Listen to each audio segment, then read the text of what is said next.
Back, y'all. So page 2 or file 2 for our Illustrator refresher assignment for Graphic Design 2. I've got the shape tool refresher sheet up here. So just like we did for the last one, make sure that as you're in Illustrator, you check on your window and make sure that workspace is set to Essentials Classic. That should be your go-to kind of default every time you open Illustrator, is making sure that it's on Essentials Classic, so you have all those familiar panels and windows and option bars and all of those things available to you. So as we have it clicked on for Essentials Classic, I'm going to make sure that this is here. I'm going to zoom in so we can kind of look at the first part of it. It's pretty straightforward. We're using the shape tool. You can see that the shape tool has rectangle, ellipse, polygon, star, line segments. It's right here underneath of your text tool, your type tool.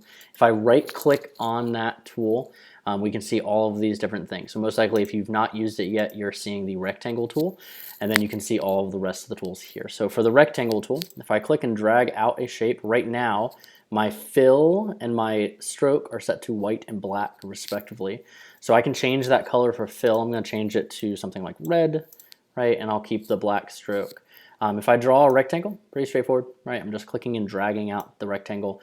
But to create a square, I need to hold down Shift, right? So when I drag this next shape and as I hold down Shift, that gives me the constriction of being able to have just a square and not a rectangle. Same thing for the circle tool, right? If I use the ellipse tool, when I draw out an ellipse, it's going to be any direction I want unless I hold down Shift, which gives me a circle, right? Equally spaced across all sides. When I draw the oval, I can not hold Shift and just draw my little oval. For your polygons and your stars, right? If I go to polygon tool, right? We don't want to draw it out by just clicking and dragging. Instead, we want to click and let go with our mouse. That'll bring up this menu right here. So for this one, we need to create a 5-sided polygon. We can click and change that to 5. We can also type it in. When I click OK, it's going to create it. If it's too small, we can use our selection tool to size it up. Remember, hold Shift to keep it constrained, otherwise you're going to wind up with a wonky shape, right? But then I can size it up to fit. So same deal, I'm going to click over here for the 8-sided polygon. I need to change this to 8 for sides. And then I can go and I can use my selection tool again while holding Shift to change it and size it up. So same deal with the star tool, right? Click and let go. As I change it to the star tool and click and let go, you'll see that I can change the radius 1 and 2 as well as points. For this, I just need 5 points. So our standard star, if I need to size it up, use my selection tool just like I did previously. And then finally, if I click and let go for this one and change it to the 8-point star, we wind up with kind of a burst pattern for an 8-pointed or 8-sided star. 3-sided polygon, you can pretty much guess if you use the polygon tool and you change this with basic math, we know that this is going to be a nice little triangle. Okay, with the rounded rectangle, right? I want you to see with the rounded rectangle what it says. It says use the rounded rectangle tool and hold Shift. So I'm going to hold Shift and I'm going to drag it out, right? And so we drag it out to create a rounded square, right? If it was a rounded rectangle, I would not hold Shift. But I'm going to hold out Shift so it can be a rounded square. We can change how thick or thin or how much varying the roundness on the sides are.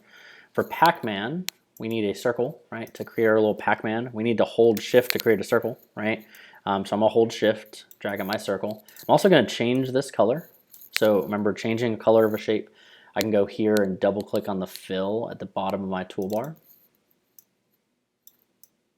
going to get more of a bright yellow. There we go.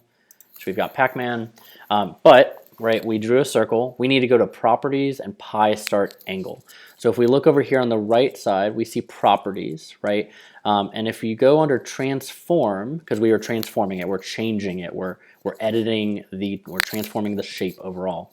When you go under Transform, you see these 3 little dots. Those 3 little dots, when you click it, will open up more options. And we're looking for Pi Start Angle, right? Which if you look is right here, this Pi Start. This is going to be the Pi End Angle. So Pi Start, we need to change that to 60. And that'll give us, as we change it and click Tab, or if we hit Enter, that's going to change it to a Pac-Man right there. Okay. For these shapes down here, for changing basic shapes, you can see the steps that it walks you through. The big thing I want you to make sure that you understand is when you have to use the direct selection tool, right? Because the selection tool is pretty straightforward. The selection tool lets us just click on something and move it around. We can change the overall general shape of something, but the direct selection tool lets me directly select points. So as an example, right, for the strawberry, if I drew a red-pink circle, so let me do this. I'm gonna move it down with my selection tool. If I go and grab my direct selection tool, the white arrow, right, I can't just click and drag it because that's just going to move the entire circle, right? I need to click and let go to activate the point that I'm trying to directly select, and then I can click and drag that point down, right, to try to create that shape of a strawberry. That's true anytime we're creating anything in Illustrator. If you are trying to move something, you're using the selection tool.